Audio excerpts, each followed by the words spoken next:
All right, Zephaniah, or as I like to call him, Zephaniah, one of the minor prophets in the Old Testament or the First Testament, contemporary of Jeremiah, Yirmiyahu,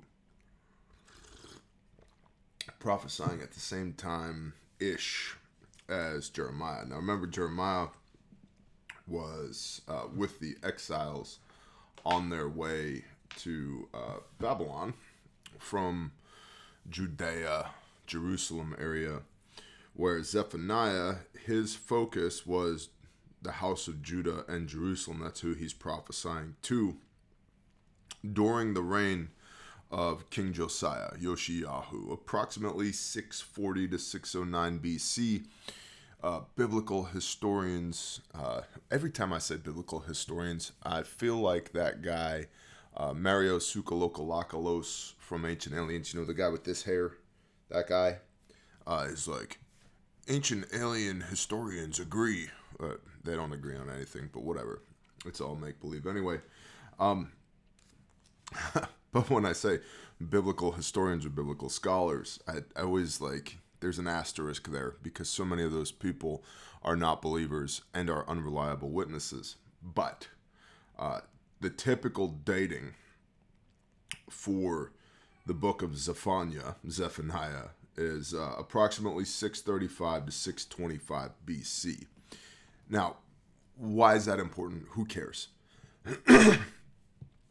Well, 625 BC is when the Assyrian Empire falls, roughly. It's when the Assyrian Empire, Nineveh is captured and destroyed by fire. It's burnt to the ground.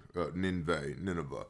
Remember where Jonah had to go prophesy. Jonah and the big fish, the giant whale, whatever, had to go prophesy. We've read Jonah on camera. Go watch that if you have questions, comments, concerns. And then later, the prophet Nahum, 150 years later, Nineveh, does not stick to the new patterns of behavior they learned to serve the Creator, Yahweh or Elohim. And so they get destroyed. How do they get destroyed? There's a coalition of Babylonians, Medes, Scythians that assemble against Nineveh, the capital of Assyria at this time, and destroy it. They burn it to the ground. The Assyrian Empire, which was like a global world superpower at the time, falls approximately 609 BC. So it's during this time that King Yoshiyahu, Josiah, is reigning, and during this time that Zephaniah is prophesying, and it's during this time, shortly thereafter-ish, that Jeremiah is going to go into exile, captivity. So what Zephaniah is basically saying, and we're going to read it, so hang with me. We're going to read it. It's only 3 chapters, 20 verses, 35 verses, 53 verses total. We're going to read it. That's shorter than some of Paul's chapters in his epistles. Certainly shorter than some of the chapters in the Gospel of Luke. Both of those men were prone to run on sentences. What Zephaniah is saying, in a nutshell, is, hey, just because the Assyrians have fallen, now the Assyrians being those that displaced the 10 northern tribes, the house of Israel, and sent them out into the world, into the diaspora, dispersed them. Just because the Assyrians have fallen doesn't mean that Jerusalem and the house of Judah is escaping judgment. Now, we know this from other prophets, but in the mouths of 2 or 3 let a thing be established. Zephaniah is saying to the house of Judah and to Jerusalem, hey, you reap what you've sown. And okay, the Assyrians have gone away, but don't think for a moment that the world is going to suffer a power vacuum.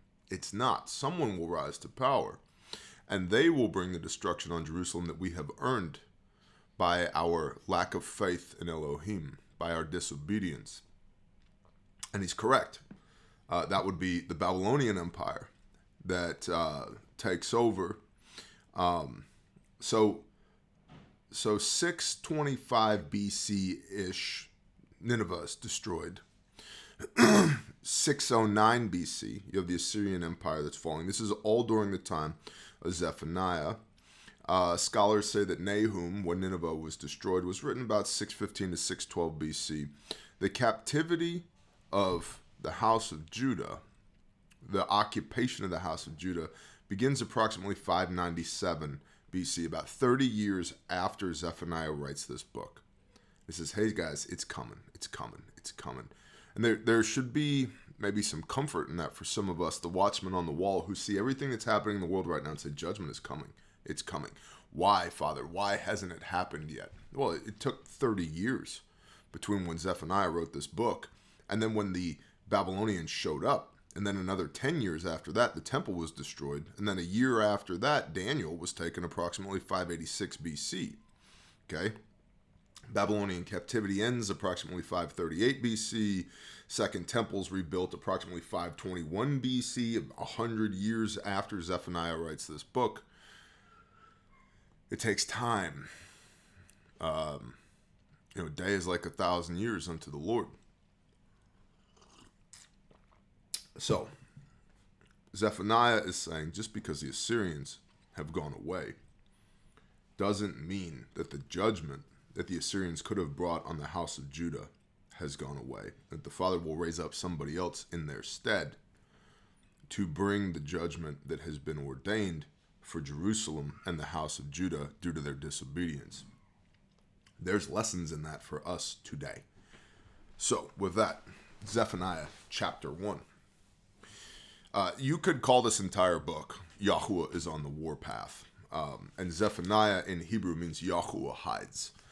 And again, the biblical scholars tend to agree on the concept that Zephaniah was hidden from this judgment that came on Jerusalem and the house of Judah. And therefore he was preserved to write this book. But this book was written before that judgment came, because that's how prophecy works. It is spoken before it comes into existence, which is why life and death is in the power of the tongue. I trend in the direction of, I believe, Zephaniah, Yahuwah hides, goes all the way back to Numbers chapter 6, and the Aaronic blessing, Yahuwah make his face to shine upon you. Well, here, Yahuwah is hiding his face from his people. They've been disobedient over and over and over again. Many, many prophets have been sent to them saying, hey, guys, get your poop in a group. Act right. Jerusalem, Jerusalem. Murdering the prophets, in the words of Messiah. And they didn't. And so Yahuwah is now, Zephaniah, hiding his face from the house of Judah because it's Judgment Day. And again, Judgment Day and the Day of Judgment, the Day of the Lord, and the book of Revelation are two separate biblical concepts. Judgment comes over and over and over again in the moment for the Father's people. And then at the end of an age, when Mashiach returns, there will be the Judgment Day. They're two separate things. One does not necessarily require the other. Okay? It's like all bourbon is whiskey, but not all whiskey is bourbon. Or whatever. You call yourself a pastor? Yeah, wrong channel, homie. Pick a different channel to watch. The word of Yahuwah, the Lord, which came to Zephaniah, son of Cushi, son of Gedaliah, son of Amariah, son of Hezekiah, in the days of Yoshiyahu, Josiah, son of Ammon, king of Judah. Now, Zephaniah, the son of Cushi. All we know about Zephaniah, and this is going to be one of those things, we're probably going to read a little bit, do a little bit of commentary, back and forth, back and forth. All we know about Zephaniah is what we have from this book. There's not a lot of supporting documentation on who this guy was, and so it's been posited that Cushi goes, or Cushi, son of Cushi, means of Cush, which is Ethiopia to today. So was he a Cushite that was in the promised land? No, because Cushi is a proper name. Now, maybe, but again, one does not necessarily presuppose the other. Yahuwah speaking, verse 2, I shall snatch away all from the face of the earth, declares Yahuwah. I snatch away man and beast. I snatch away birds of the heavens and the fish of the sea and the stumbling blocks with the wrong. When I shall cut off man from the face of the earth, declares Yahuwah. And I shall stretch out my hand against Judah and against all the inhabitants of Jerusalem, and cut off every trace of Baal from this place, the names of the idolatrous priests, with the priests and those bowing down to the host of the heavens on the housetops, and those bowing themselves, swearing by Yahuwah and swearing by Malcolm, and those who turn away from following Yahuwah and who have not sought Yahuwah or inquired of him. Hush in the presence of the Master Yahuwah. For the day of Yahuwah, the day of the Lord is near. For Yahuwah has prepared a slaughter. He has set apart his invited ones.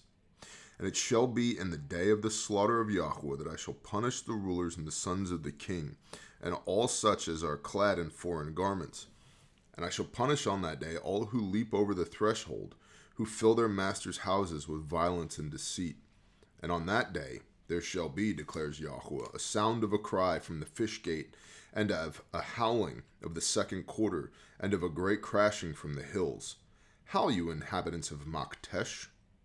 For all the merchant people shall be silenced, all those weighing out silver shall be cut off. And at that time it shall be that I search Jerusalem with lamps, and punish the men who are settled on their dregs, who say in their heart, Yahuwah does no good, nor does he evil. And their wealth shall become plunder, and their houses laid waste.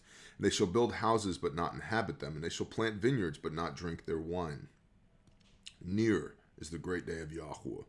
Near, near and hurrying greatly, the noise of the day of Yahuwah. Let the mighty man then bitterly cry out. That day is a day of wrath, a day of distress and trouble, a day of waste and ruin, a day of darkness and gloominess, a day of clouds and thick darkness, a day of a shofar sounding against the walled cities and against the corner towers. And I shall bring distress on men, and they shall walk like blind men, because they have sinned against Yahuwah, and their blood shall be poured out like dust, and their flesh like dung. Neither their silver nor their gold shall be able to deliver them in the day of the wrath of Yahuwah. And by the fire of his jealousy all the earth shall be consumed, for he makes a sudden end to all those who dwell in the earth. Again, judgment. Yahuwah is on the warpath. Now, you'll find in commentaries, to the extent that people even comment on the book of Zephaniah, because it's usually just Christianese fluff and BS, but you'll find in commentaries on Zephaniah that the opening stanzas here of this poem that he's writing, essentially, are a reversal of the creation story in Genesis 1.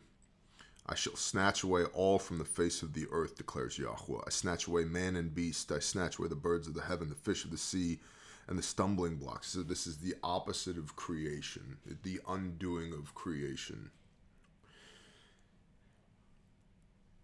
Could preach on that for an hour. In the beginning was the Word, and the Word was with Yah, and the Word was Yah. And all that was made with the Word. And not a thing was made that was not made with the Word. What's the Word? Oh, well, it's Yeshua, it's Jesus. Yeah, but what was the Word in the Old Testament? Capital W Word. It's the Torah. That's why Yeshua says in Matthew 5:17, I come not to destroy the Torah or the prophets, but to embody it, plerau. Badly translated as complete it, because it's not complete, it's completed. It's now embodied, plerau, by Messiah. And so at creation, the Word was established. It's baked into everything that we experience here in life, in this physical realm, just like gravity is. It's just the law of gravity. Yeah, the law of the Torah. It's just baked in. It was built into it's a constituent of the blueprints of creation. The laws that earth follows and birds follow and water follows and people follow. Everything has a right ruling. Well, now because Jerusalem and the house of Judah have not obeyed the Father's right rulings, he's undoing. You have their reversal of his law, which dovetails into his reversal of his creation. And I shall stretch out my hand, Yod. What's his hand? Yod, Yeshua. That's always foreshadowing of Messiah. And not hippy-dippy, peace, love, and chicken grease, Jesus, but Mashiach. Revelation 19, Mashiach, the day of the Lord. Again, foreshadowing. Judgment Day versus the day of judgment. The end of days. And I shall stretch out my hand, Yod, Yeshua, against Judah. Dad is pissed. He's going to stretch out his hand against his own children. And there's something to that, right? Like, I'm a father. I have children. I care about the neighborhood kids, but I care about the neighborhood kids far less than I care about my own kids.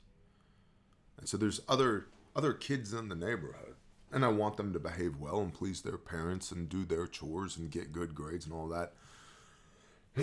But I'm not responsible for them. I'm responsible for the children in my house. These are my children.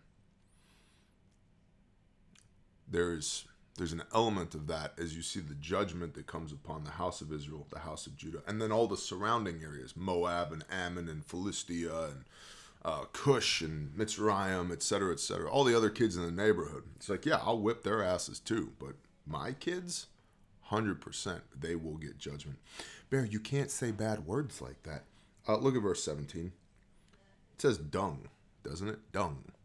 Well, yes, dung is not an offensive word. It was 3,500 years ago, 2,500 years ago when Zephaniah was written.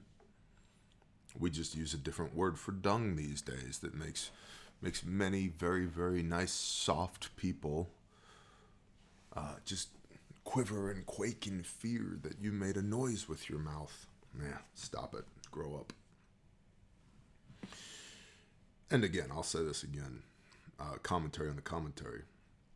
I'm not appointed to preach to and teach the really nice people.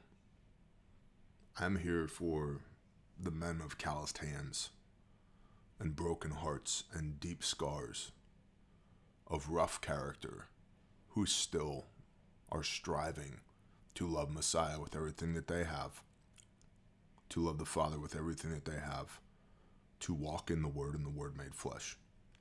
Someone must teach them. Someone must lead them. Someone must preach to them. That is what I am appointed to. And if that's not you, that's okay. But don't snipe from the sidelines. Okay?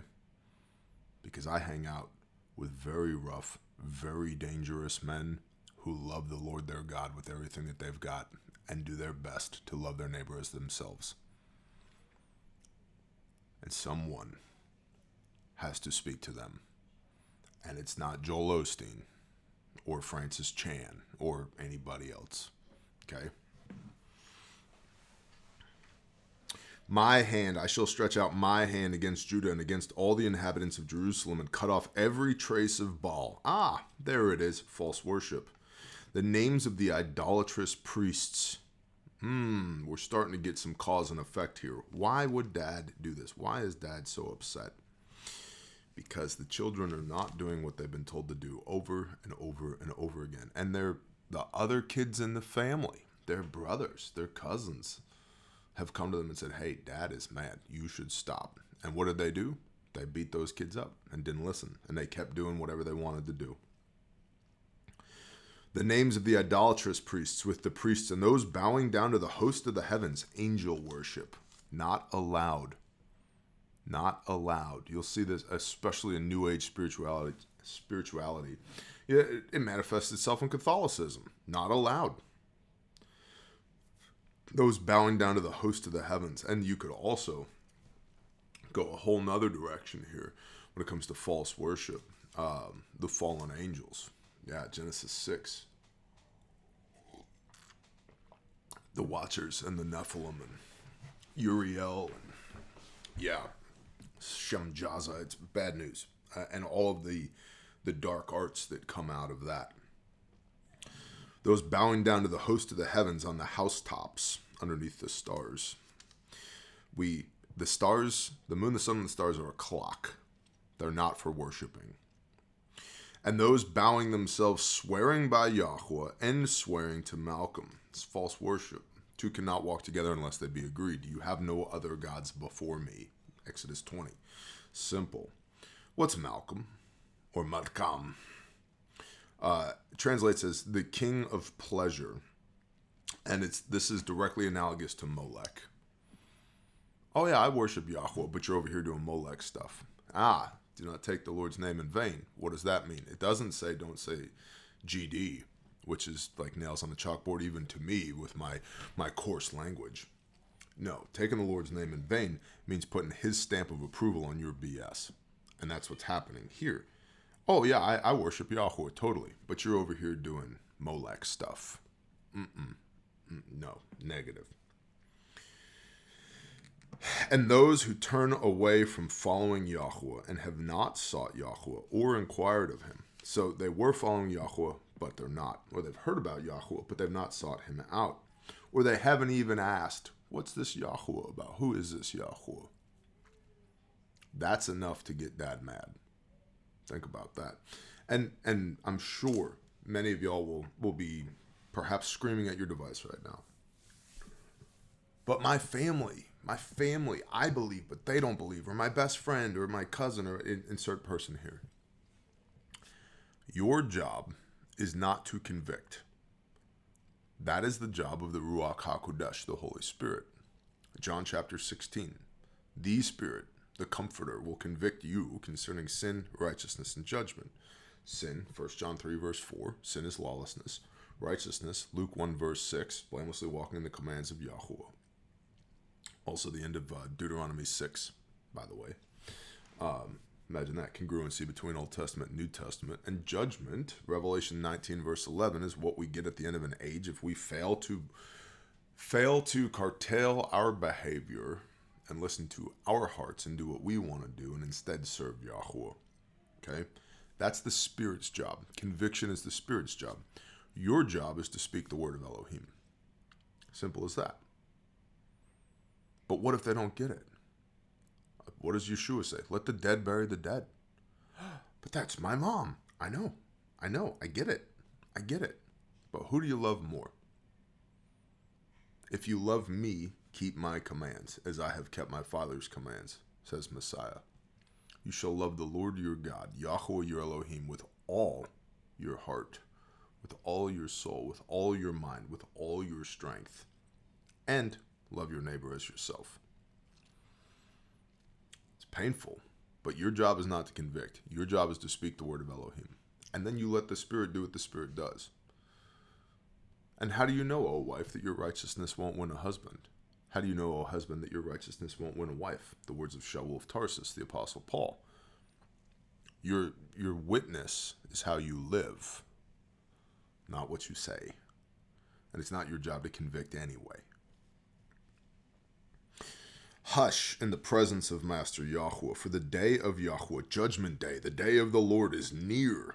Wait a minute.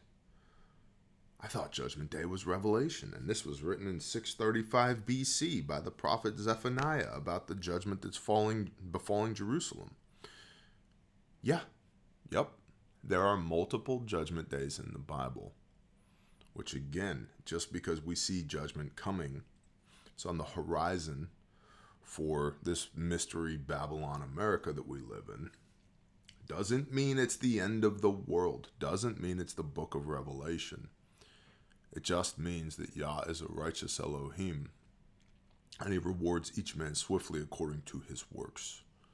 You reap what you sow, and we have sowed a lot of spilling of innocent blood in this nation, and false worship, and idolatry, and whoredom, and unequal weights and measures, and all the things in the book of Proverbs that the Father says an abomination. Just same-sex marriages, and we've done all of that. We've protected all of that with law of man. Yeah, we deserve judgment. That doesn't mean it's the book of Revelation, because here we are in 635 BC, and the day of Yahweh is near. Oh, they're not the same thing. The end of days, return of Mashiach, is the end of this earthly cycle that we're on. But during this earthly cycle that we're on, there are multiple days of judgment. Okay? For the day of Yahweh is near, for Yahweh has prepared a slaughter. He has set apart his invited ones. Oof. Leviticus 19. Be set apart as I, Yahweh, am set apart. And because they weren't set apart, they're now set apart unto slaughter by Yahweh. It's rough.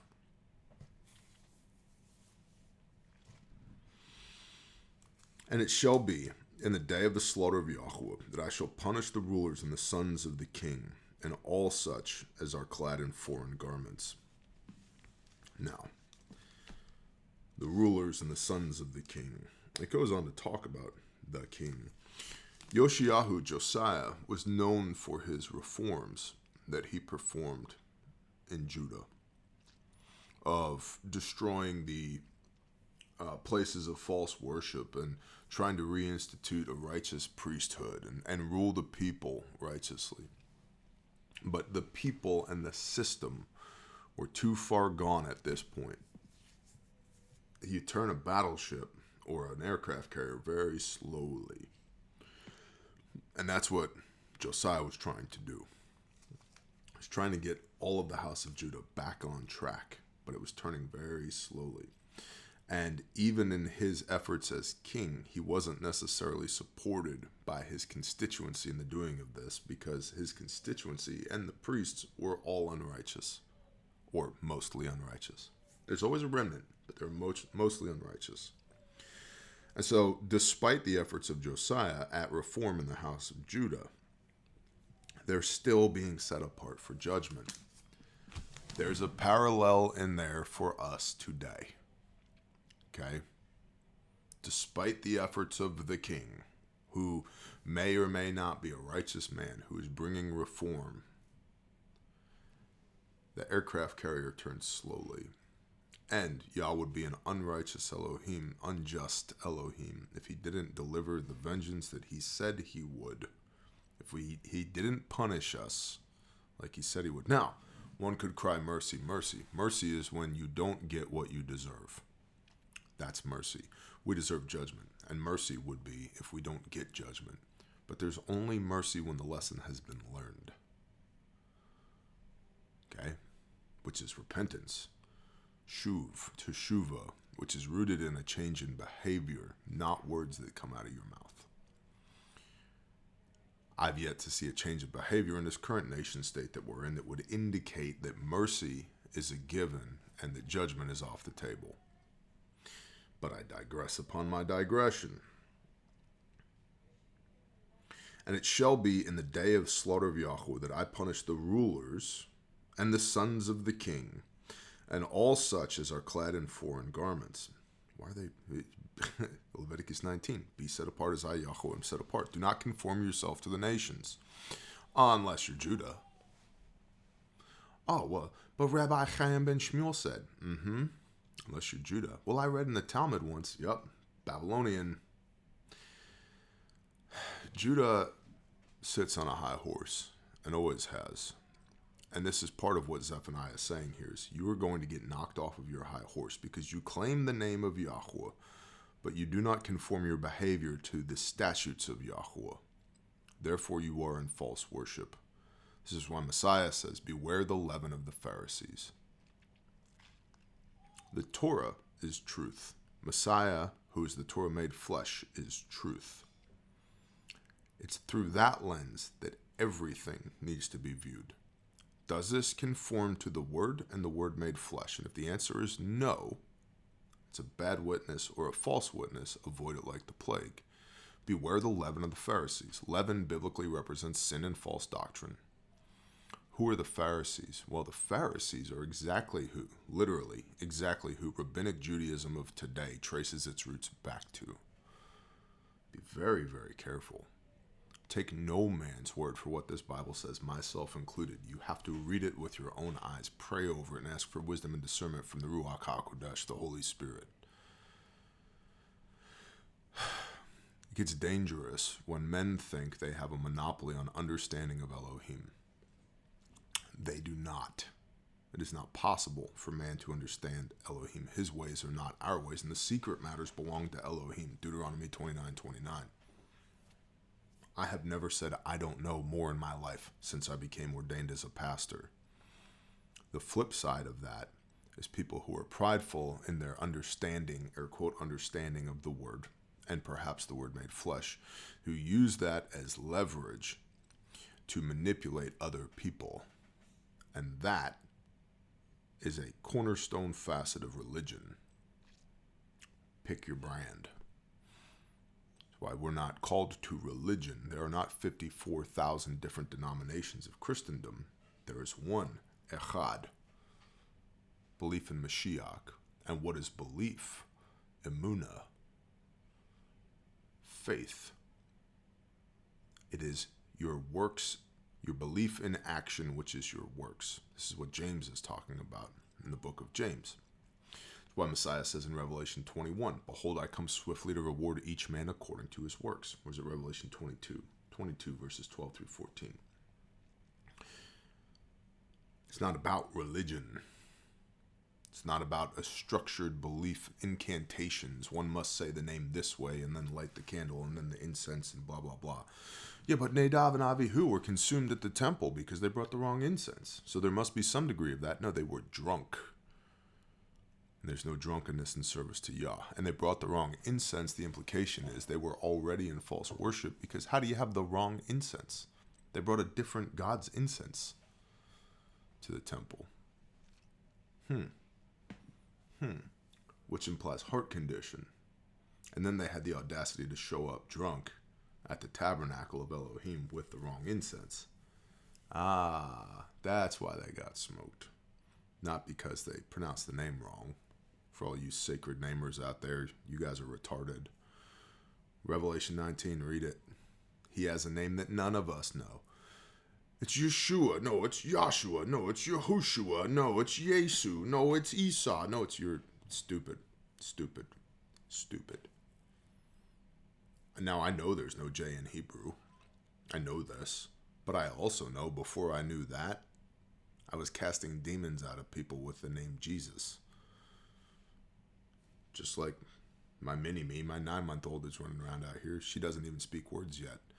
But she can make certain sounds with her voice that I know she is speaking to me.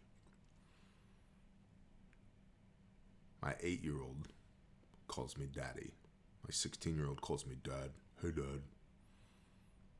My 18-year-old calls me dad, but it's a different dad. My wife calls me honey. Unless it's hey T, then I know something else is up. People at my offices call me hey boss. They're all talking to me. You guys call me Bear. Those are all different names. They're all different sounds. You're all talking to me. And I'm a man, not Elohim. And I know who you're talking to. And based upon your inflection and the title that you use to address me, the context around the conversation that we're about to have.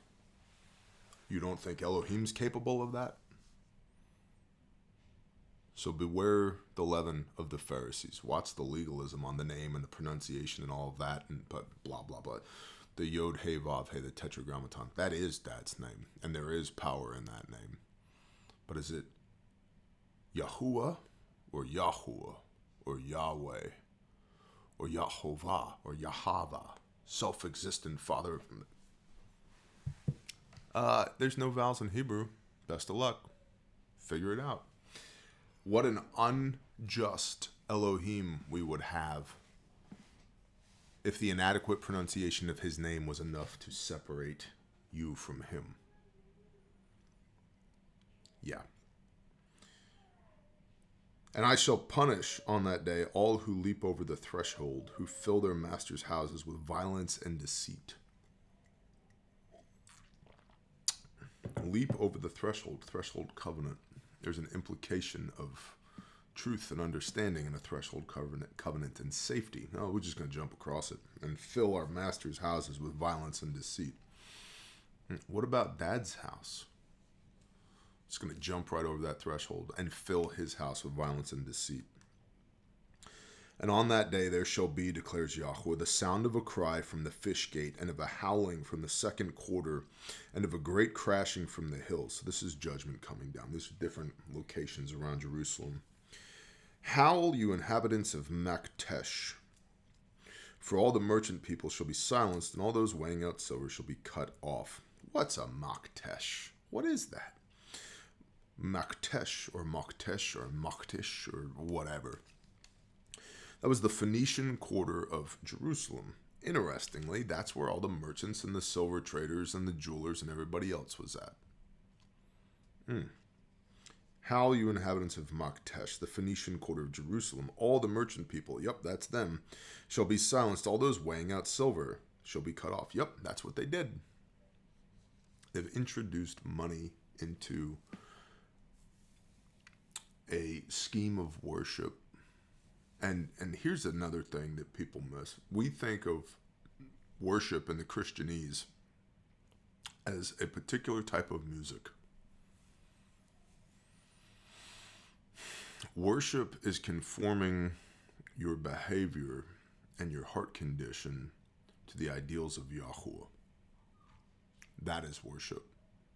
The denying of yourself to walk in Yah's ways is worship.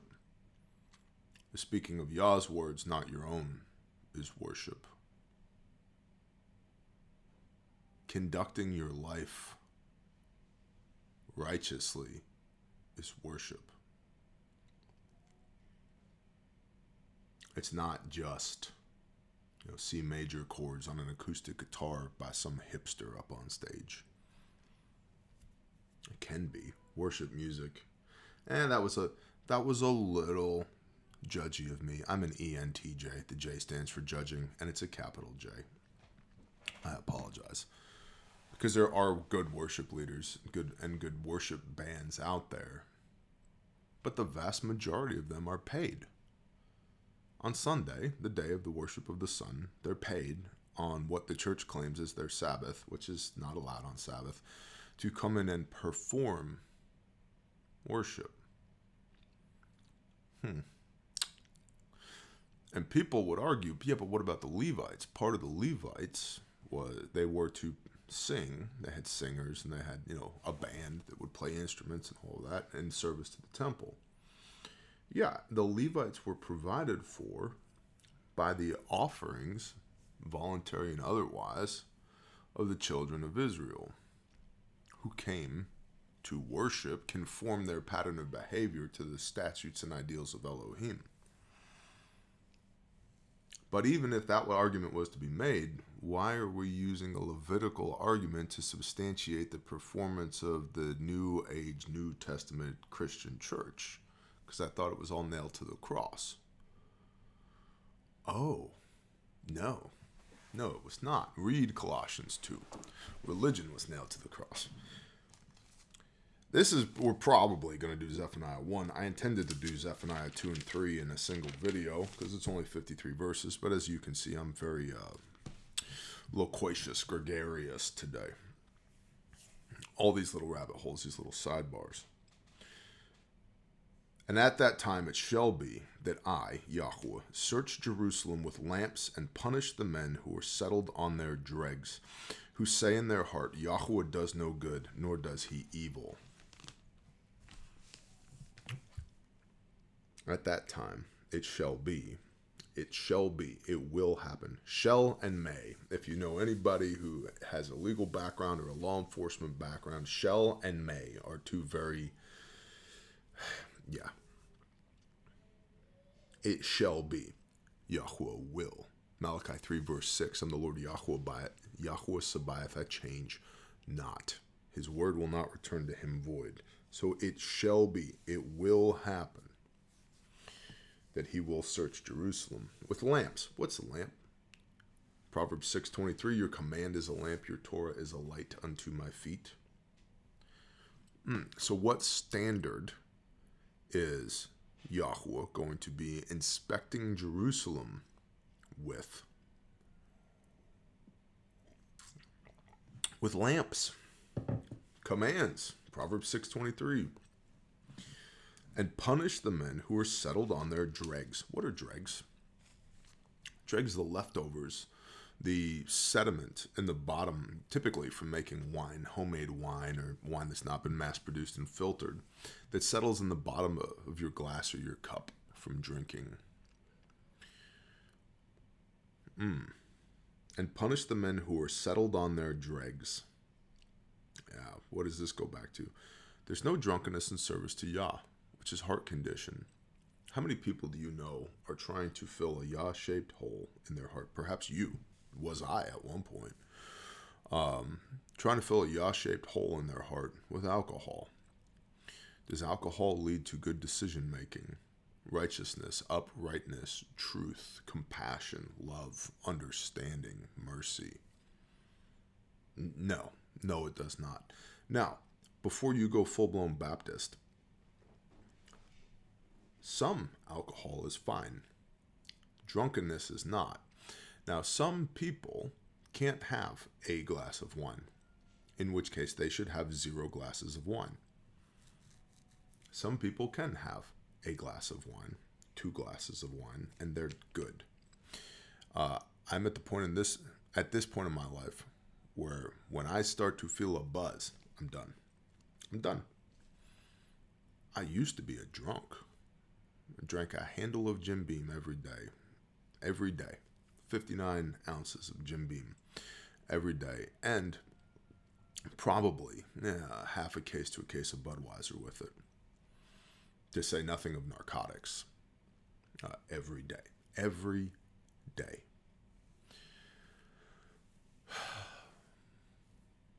And I don't need to regale you with my escapades before I was saved. But it took me a long time to get to the point where I could have a whiskey at the end of a day once a week if I felt like it. Most people who have had drinking problems do not get back to that point, nor should they. But not all people have drinking problems. So, in fact, you can read in the New Testament, take a little wine for your stomach. Oh, okay. What was Yeshua's first miracle? Water and wine. What were the waters? The waters of purification in the mode of the Yehudim. Where did that come from? The temple, Moses, the red heifer.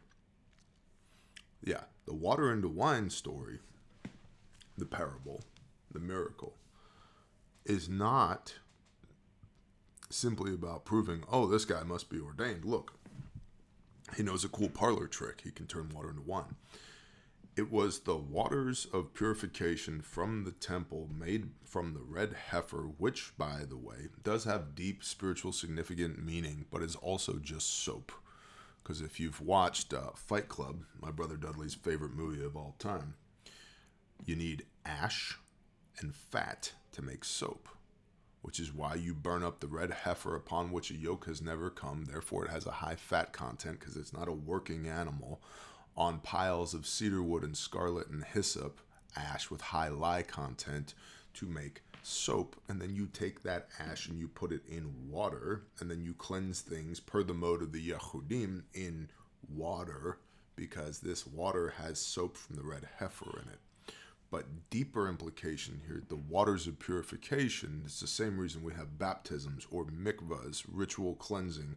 In some cases, physical cleansing, because you have been, air quote, defiled, which just means from an infectious disease standpoint, there are fluids on you that shouldn't be on you, and you can get other people sick, like you knew your wife, or you touched a dead body, or you were butchering an animal. Therefore, go clean your body, mikvah, wash away the defilement. Not spiritual, physical defilement. You're gross. Go take a bath, then you can come back inside camp, okay? But the spiritual side, the mikvah, the ritual cleansing, that is what Messiah was turning into wine. And the wine, we know from the Last Supper, represents the covenant, his blood, which is indicative of the work of Messiah upon the stake for remediation of sin, to wash your sins away, make you clean as white linen again, to remove the blood stains, the death that you deserve because of your sin, which goes back to sin is what? 1 John 3 verse 4. Sin is lawlessness, and all who do sin do lawlessness. And in Messiah there is no sin. There's no lawlessness in Messiah because he is Matthew 5:17, the Torah made flesh. He can't transgress himself because he is it. Look at all these rabbit holes we're in. Verse 12. Jerusalem with lamps, and punish the men who are settled on their dregs, who say in their heart, Yahweh does no good, nor does he evil. So they don't believe in Yahweh at all. He has no power. He doesn't do good. He doesn't do nothing. In Jerusalem, this is now today, in the midst of the nation state of Israel, that land over there is not Israel, by the way. The land over there is Canaan, the promised land. Israel is a people group and a heart condition. People group first, descendants of Abraham, Isaac, and Jacob, Genesis 32. But it's also a heart condition, which is what belief in Messiah means. What? Yes. Israel in Hebrew means he who is struggling with Elohim, he who is overcome with Elohim, and he who is ruling with Elohim. That's us. After belief in Messiah, we can go to Ephesians chapter 2. Is it you, Ephesians chapter 2? Ah, yes, it is. Ephesians 2 verse 10. Shaul of Tarsus teaching.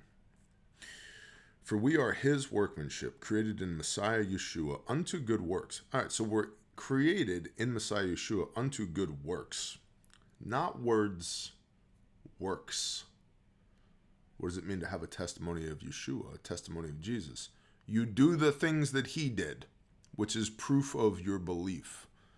Do. Go and do. Okay? Unto good works, which Elohim prepared beforehand that we should walk in them. What are the works that were prepared by Elohim before Messiah? I'll wait. Oh. The Torah. How interesting. That we, Paul, including us in this, we should walk in them. Therefore remember that you, once nations in the flesh, once outside of the gate, who are called the uncircumcision, unclean, uncircumcised, by what is called the circumcision, the Yehudim, made in the flesh by hands, they were excluded by the Jews, the religious a-holes of the day, because they were the nations, and therefore not allowed to become part of the family. But because of your belief in Messiah, you can be grafted in to the family that has rules that come from dad that were prepared beforehand, before you met Messiah, that you should walk in them, because that's how the family conducts itself. That at that time you were without Messiah, excluded from the citizenship of Israel. If you believe in Messiah, you're Israel. If you're without Messiah, you're excluded from citizenship in Israel. This is Paul teaching in the New Testament after the death, burial, and resurrection of Messiah to the church at Ephesus. Ephesians chapter 2, verse 10.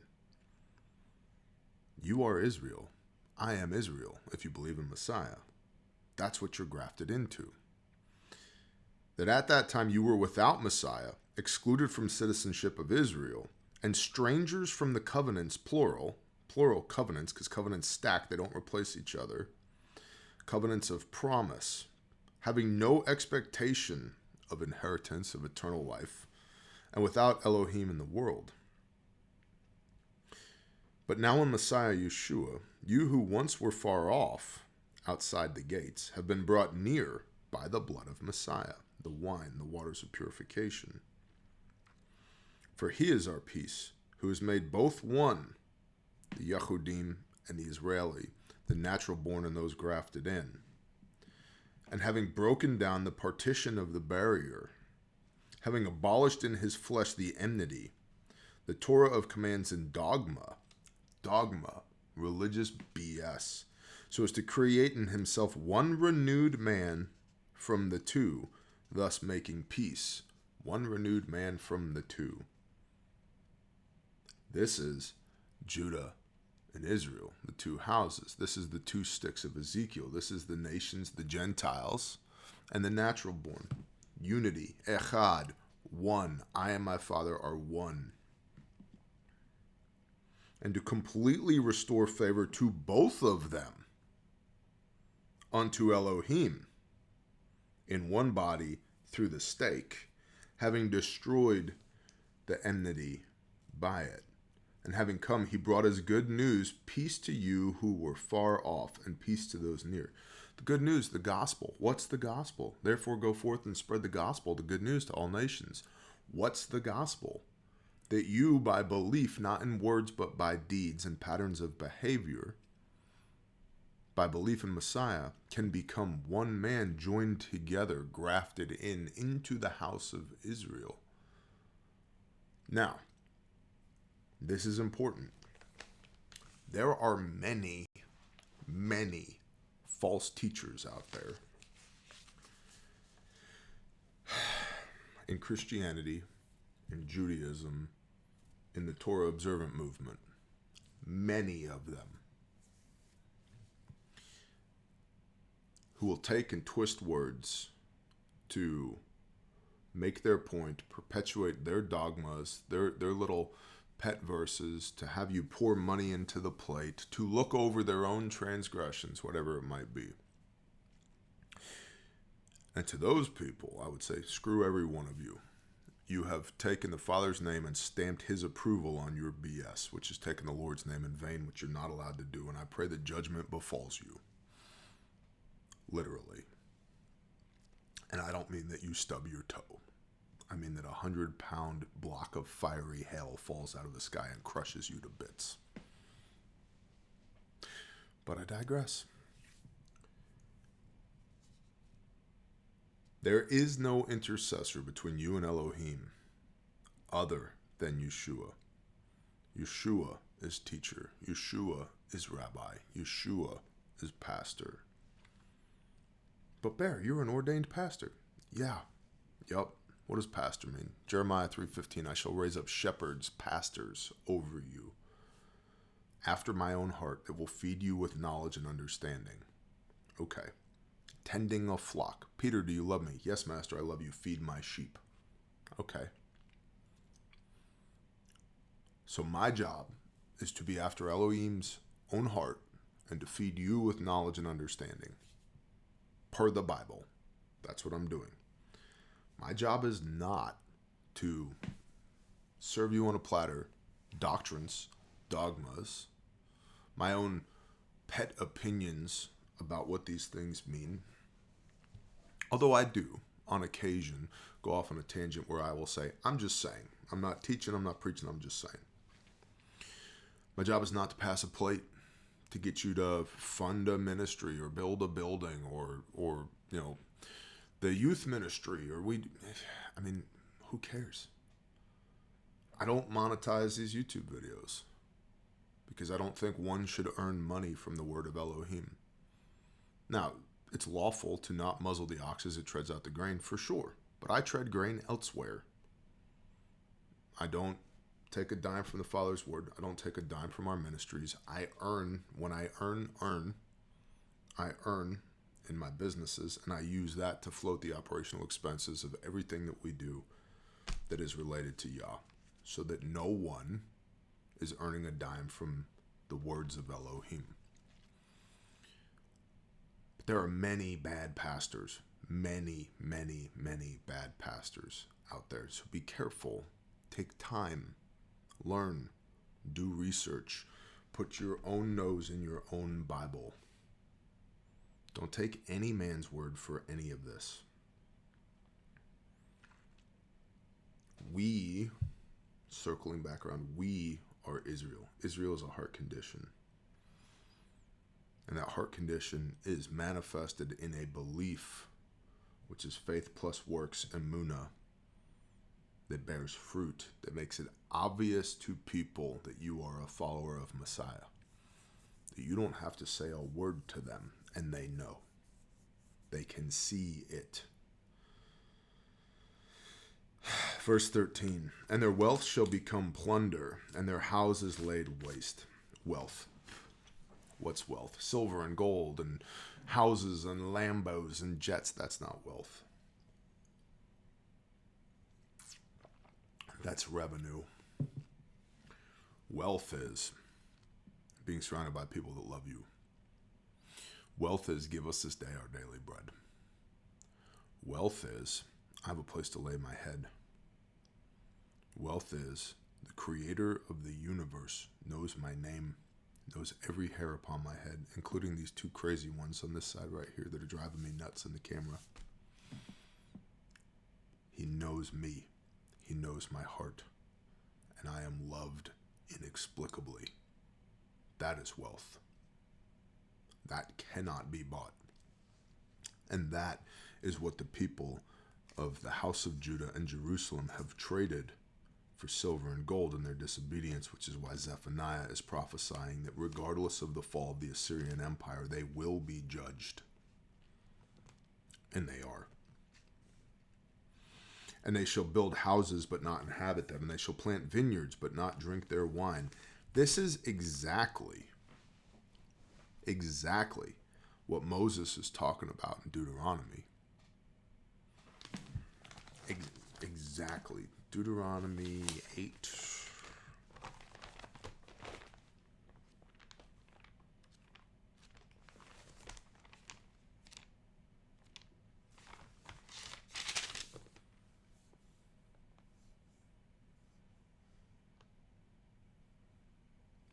Verse 7. For Yahuwah your Elohim, this is the Israelites about to go into the promised land. Yahuwah your Elohim is bringing you into a good land, and a land of streams of water, fountains, and springs that flow out of the valleys and hills.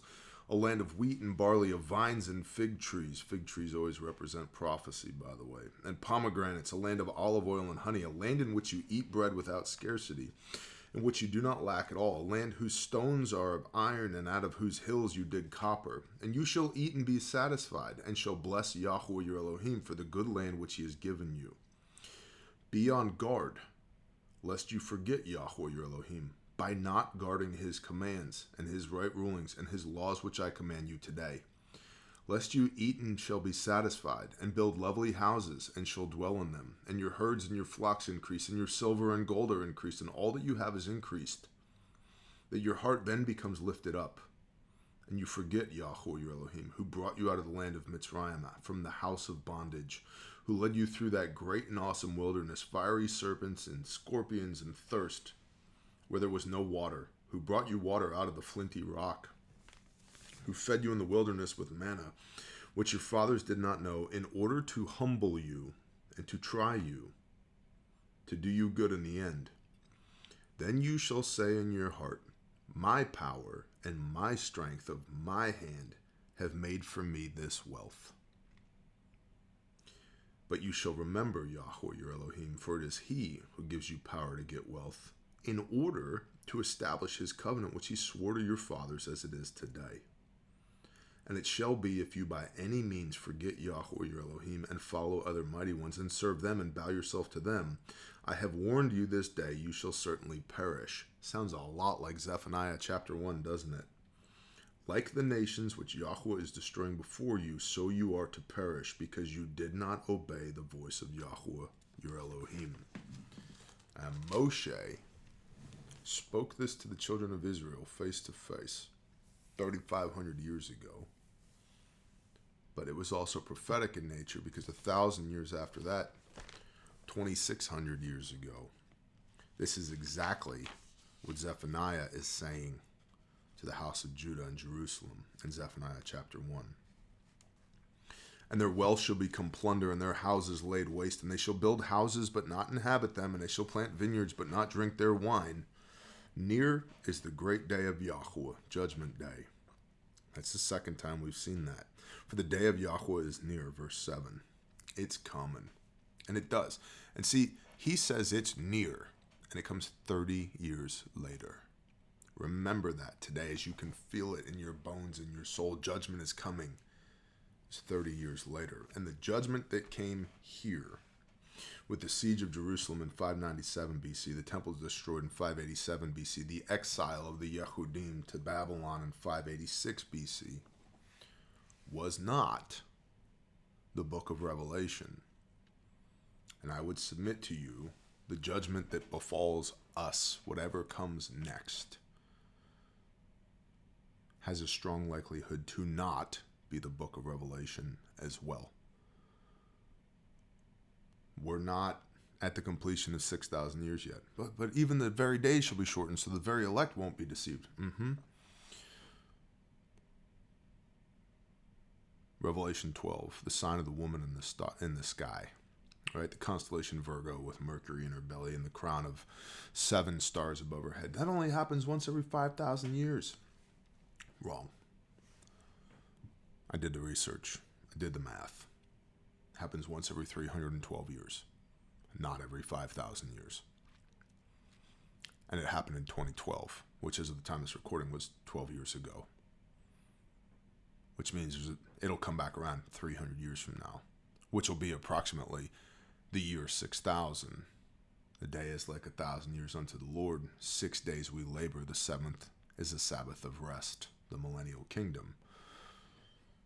I think when that comes around, again, that constellation will reappear not on its 312-year cycle, which in of itself will be an indicator, which is part of why we're commanded to keep the new moons.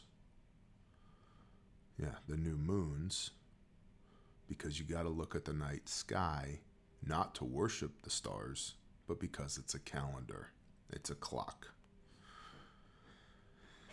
So when we see that constellation, it should be 300 years from now, but it's only 200 years from now. The days have been shortened. Will we even be able to believe what we see with our own eyes 200 years from now? Probably not, but I digress. How much far will technology have come by then? Oh, for all I know, we might be living in the Stone Age after World War III. What did Einstein say? I know not with what weapons World War III shall be fought, but World War IV shall be fought with sticks and stones. Also, we have the issue of Ezekiel's temple. Ezekiel's temple is a physical temple. It's not been built yet. So is Ezekiel a false prophet? Or does more time need to play out for his temple to be built? I don't know, but I think that temple has to be built so that in the model of Antiochus Epiphanes during the Maccabean rebellion with the Roman captivity of Judea previous to the time of Messiah and then during the time of Messiah, that which is continual has to be taken away per the prophet Daniel. That would be the day and evening sacrifices. And then the abomination that lays waste is told to us by Messiah in Matthew 24, which is again a reference to Daniel. And Antiochus Epiphanes, who was like the ruler of that region on behalf of the Roman Empire, desecrated the temple by slaughtering a pig on the altar. It has to be an altar for that to happen. Now the Jews will say, no, we can begin our sacrifices again by slaughtering a red heifer on the Temple Mount, which is currently occupied by the Muslims and owned on a land lease by the Christians, which then gets us into this whole one world government thing because half of the world is children of Abraham. Christianity, Islam, and Judaism, all of which have added doctrines and dogmas to Yah's word. Don't even get me started on Islam. All that's going to take time to play out. My point here is time, as Zephaniah, Yahuwah hides, is saying near is the great day of Yahuwah, for the day of Yahuwah is near. Judgment day is near. It was 30 years later that judgment came to fruition, hit its high point for Jerusalem. And we need to remember that in our timeline as we feel this conviction of the Spirit. Something's up, judgment's coming. Zephaniah had such a conviction that he wrote it down, and it survives to this day. And near as the great day of Yahuwah was 30 years later. 3 decades later. Near is the great day of Yahweh, near and hurrying greatly, the noise of the day of Yahweh. Let the mighty man then bitterly cry out. That day is a day of wrath, a day of distress and trouble, a day of waste and ruin, a day of darkness and gloominess. Now this is the pattern of the judgments that we see in Mitzrayim prior to the Exodus, when the Israelites bugged out to the wilderness. And it's also the pattern that we see played out in Revelation. Day of wrath, check. Day of distress and trouble, check. A day of waste and ruin, check. A day of darkness and gloominess. Now that is an overarching theme during judgment. Darkness and gloominess, check. A day of clouds and thick darkness, check. Remember, the darkness prior to the Exodus was so thick, for 3 days the Egyptians couldn't even see. It was only the Israelites who could see. They had a lamp upon their head, and their headlamp wasn't a little AAA powered LED bulb. It was the commands of Yahweh, back to Proverbs 6:23.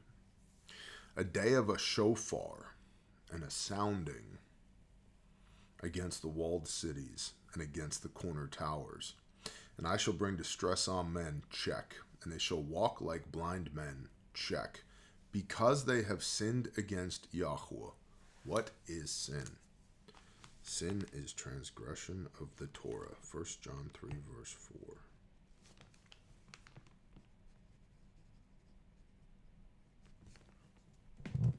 And their blood shall be poured out like dust, and their flesh like dung. Dung. Like shit. Neither their silver nor their gold shall be able to deliver them in the day of the wrath of Yahweh. And by fire of his jealousy all the earth shall be consumed, for he makes a sudden end of all those who dwell in the earth.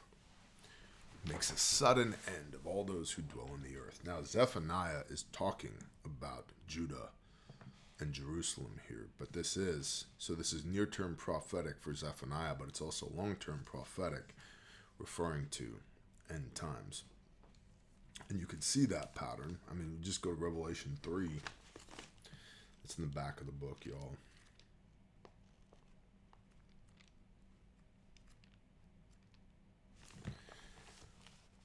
Revelation 3. How about starting at verse 14? And to the messenger of the assembly of Laodicea write, the Amen, the Amen, the let it be so, the trustworthy and the true witness, the beginning of the creation of Elohim, Yeshua, says this, I know your works, that you are neither hot nor cold. I would that you were hot or cold. So because you are lukewarm, neither cold nor hot, I'm going to vomit you out of my mouth. Because you say, rich I am, and I am made rich, and need none at all, and do not know that you are wretched and pitiable and poor and blinded and naked, advise you to buy from me gold refined in the fire, so that you become rich, and white garments so that you become dressed, so that the shame of your nakedness might not be shown, and anoint your eyes with ointment so that you see. As many as I love, I reprove and discipline, so be ardent and repent. See, I stand at the door and knock. If anyone hears my voice and opens the door, I shall come in to him and dine with him and he with me. To him who overcomes, Israel, Genesis 32. Israel means he who overcomes, he who struggles with Elohim, he who overcomes with Elohim, and he who rules with Elohim. To him who overcomes, Israel, Ephesians chapter 2, you were apart from Messiah and therefore apart from Israel. But now you are with Messiah, so you are with Israel. You are Israel. To him who overcomes, Israel. Not the nation state over there that's been co-opted by the secular Jews that don't even believe in Elohim anymore. That's Canaan, word games. Who plays word games with Bible stuff? Satan. Israel are the descendants of Abraham, Isaac, and Jacob, and those who were grafted in to that family. And when you believe in Messiah, who was a man from Judah in the line of King David, believe in, not with your mouth, but with your actions, you are part of the family. The family has rules. The family has a pattern of behavior. Dad said, therefore we do. That makes you Israel. To him who overcomes, I shall give to sit with me on my throne, as I also overcame and sat down with my Father on his throne. He who has an ear, let him hear what the Spirit says to the assemblies. Wedding supper of the Lamb, remember that? Who's Messiah marrying? He's not marrying Israel, the natural born descendants of Abraham, Isaac, and Jacob. They're already married to Yahweh. And a son cannot lie down with his father's bride. That's against Torah. So who's the bride of Messiah? Those who are grafted in. The Gentiles, the nations, us. Us were the bride of Messiah. Those who have been called, 1 Peter 2:21, for this you were called, Messiah, having suffered for your sins, that you would walk in his steps.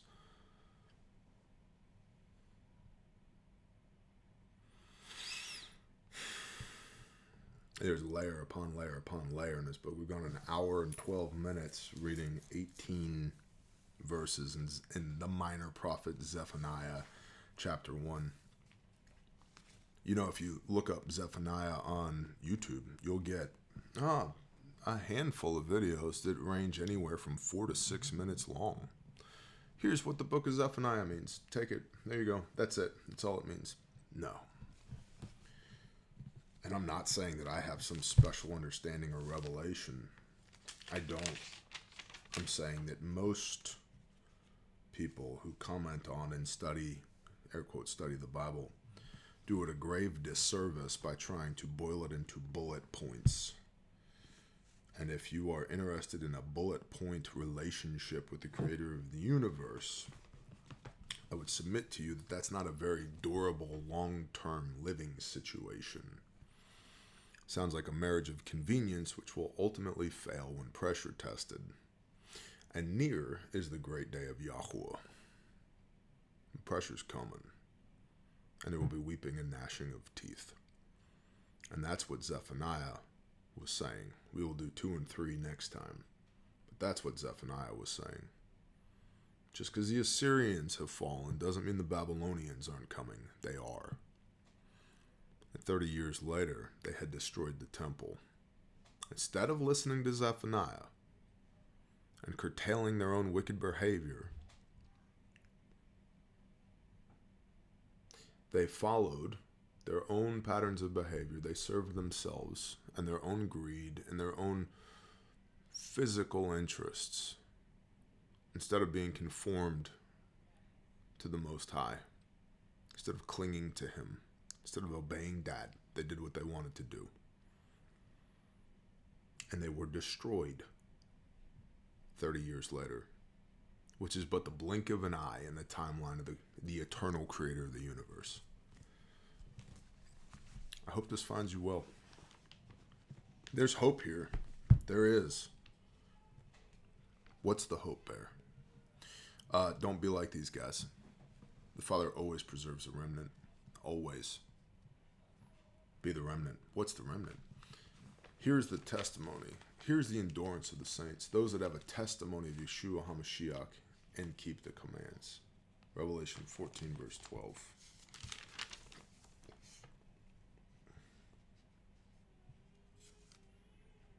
Here's the endurance of the set-apart ones, the saints. Here are those guarding the commands of Elohim and the belief of Yeshua Messiah. Be that. Do that. And it will go well for you, because it's baked into how the earth was made. I appreciate y'all. Sorry for the rambling rabbit holeness of Zephaniah chapter 1. Perhaps we will do better on chapters 2 and 3 next time. Bless y'all. Shalom.